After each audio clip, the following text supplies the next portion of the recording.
जब तुम प्रेयर में जाते हो तो शुरू में तुम्हारा मन नहीं लगता प्रेयर में, तो धीरे धीरे लगने लग जाता है। क्यों? क्योंकि प्रभु मिलने लग जाता है। क्या हो जाता है? तो फिर तो बड़ा मन लग जाता है ना। हाँ, तो देखो महसूस तो होता है पर दिखता। तो एक और बार परमेश्वर ने हमें समा दिया कि हम परमेश्वर के वचन को सुने, उसके कलाम को सीखें, उसके वचन को समझ। तो देखो परमेश्वर का वचन सुनिए, बड़े ध्यान से सुनिए। परमेश्वर का वचन लोगों की समझ में क्यों नहीं आता, आपको पता है? क्योंकि परमेश्वर का वचन एक आत्मिक भोजन है। कौन सा भोजन है? आत्मिक।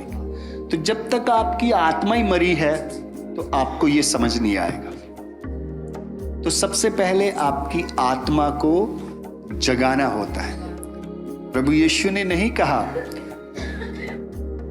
जब तक तू आत्मा और जल से न जन्मे तो तू परमेश्वर के राज्य को देख।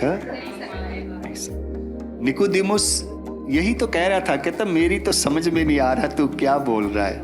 ये नया जन्म, ये नया फिर से जन्म लेना, क्या मैं अपनी माँ के पेट में फिर जाऊं? लेकिन नहीं, प्रभु ने कहा नहीं, ऐसा नहीं।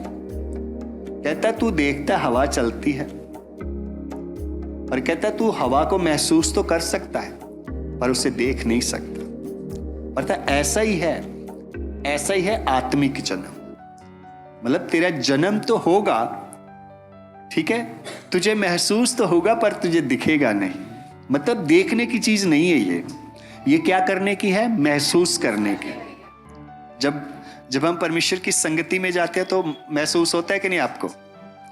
जब तुम प्रेयर में जाते हो तो शुरू में तुम्हारा मन नहीं लगता प्रेयर में, तो धीरे धीरे लगने लग जाता है। क्यों? क्योंकि प्रभु मिलने लग जाता है। क्या हो जाता है? तो फिर तो बड़ा मन लग जाता है ना। हाँ, तो देखो महसूस तो होता है पर दिखता ऐसा ही है ना। हवा चलती तो है, महसूस तो होती है पर दिखती। तो यीशु प्रभु ने निकोदेमुस को कहा ये ऐसा है, इसको ऐसे ही समझ सकता है तू। मतलब तू कहे मुझे माँ की पेट में जाके फिर से जन्म लेना, नहीं, ऐसा नहीं है। तुझे आत्मा से और जल से जन्म लेना